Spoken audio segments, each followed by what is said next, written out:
All right, so let's read from chapter 13. Just in context, we've had the first beast rise out of the sea. Now we have the second beast. Devil rock and roll bands seem to like the most. They can name their band after some of these things, and they can sell a lot of records because it's just so dark and cool. But it's actually in Scripture, and so we're in Revelation 13, starting in verse 11 through 18. I saw the second beast coming out of the earth. It had two horns like a lamb, but it spoke like a dragon. It exercised all the authority of the first beast on its behalf and made the earth and its inhabitants worship the first beast, whose fatal wound had been healed. And it performed great signs, even causing fire to come down from heaven to the earth in full view of the people. Because of the signs it was given power to perform on behalf of the first beast, it deceived the inhabitants of the earth. It ordered them to set up an image in honor of the beast who was wounded by the sword and yet lived. The second beast was given power to give breath to the image of the first beast, so that the image could speak and cause all who refused to worship the image to be killed. It also forced all people, great and small, rich and poor, free and slave, to receive a mark on their right hands and on their foreheads, so that they could not buy or sell unless they had the mark, which is the name of the beast and or the number of its name. This calls for wisdom. Let the person who has insight calculate the number of the beast, for it is the number of a man. That number is 666. So what the heck is this talking about, Steve? Yeah, well, clearly, you got to make sure you don't buy a house with that address. And in fact, there are very few. I mean, I have heard that property developers will have 664 Main Street and then 668 Main Street next to it, and will not even put the only people that'll buy it will be metalheads and pot smokers. Meth lab or something. Yeah, gratefully, it'll be for sure a meth lab. Well, again, if we're understanding that 7 was the number of completion, 6 has always seemed to imply man, not so much just because it's one less than completion, but God created man on the 6th day. Yeah, it's not like a bad thing. Men are evil, men are horrible. It's just that was when we were created. Yeah. And in Greek as well as Hebrew, really, there is no exclamation point.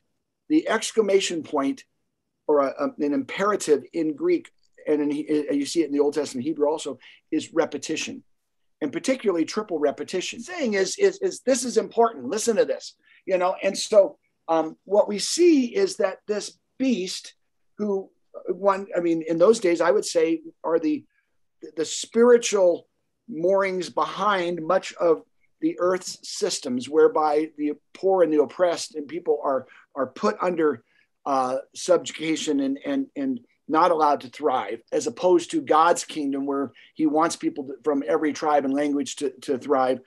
It's saying that the system even includes commerce and economy, and every part of our life is completely money-driven.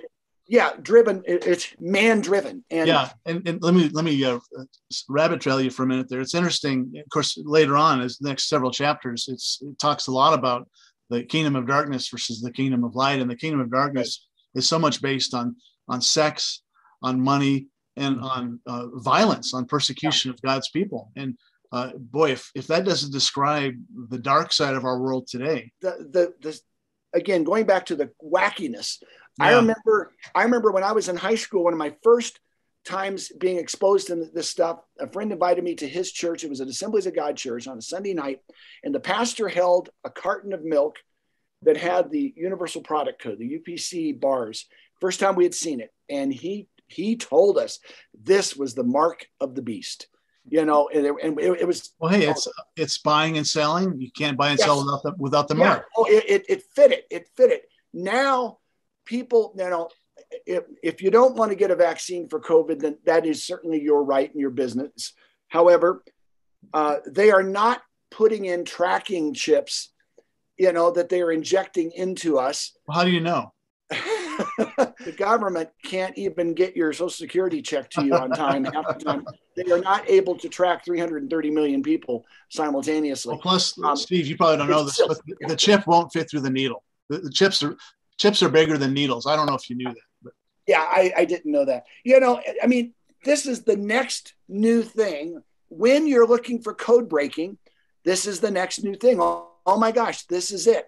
This is the, you know, don't get it on your right hand or your forehead. I mean, I guess you could put the tattoo on your left hand or your foot because then you're safe. Yeah, but not your forehead. We have another parallelism here because I think in the last chapter we're going to look at God's people are also marked on their forehead and their right hand. That's right. So it's not like marking by definition means you've sold out. It's saying, you know, in the words of that great prophet Bob Dylan, you got to serve somebody, you know, and you're going to serve somebody. And so you're going to have the mark of who you serve. All right. So what does the mark look like? If it's not the vaccine or if it's not buying stuff using UPC code, what do you think the mark is? I think the mark is me being fully and completely in this world's system, trying to do it on my own and trying to do it within the world system and not understanding to get theological on you, the complete depravity of humankind and our complete inability, where it says, you know, while we were yet powerless, Christ died for us. Well, we as Christians, and here's the hard part, is we really very much are caught up in our sexuality. We're very much caught up in our financial stability. We're very much caught up in violence. We'll deny that. But our self-hatred, our hatred of others, to quote the liberal Christians you referred to earlier, our inherent racism, and if it's not based on ethnicity, there's us versus them. There's the good versus the bad. There's us kind of people versus those kind of people. And don't tell me I have to live with those kind of people. And you think of, and on the other side of it, the conservative Christians, the anniversary of 9/11 brought some of that back to where I remember Christians saying, let's just turn the Middle East into a parking lot and let God sort it out and things like that. That is not what the two prophets would say to the world, in catastrophe.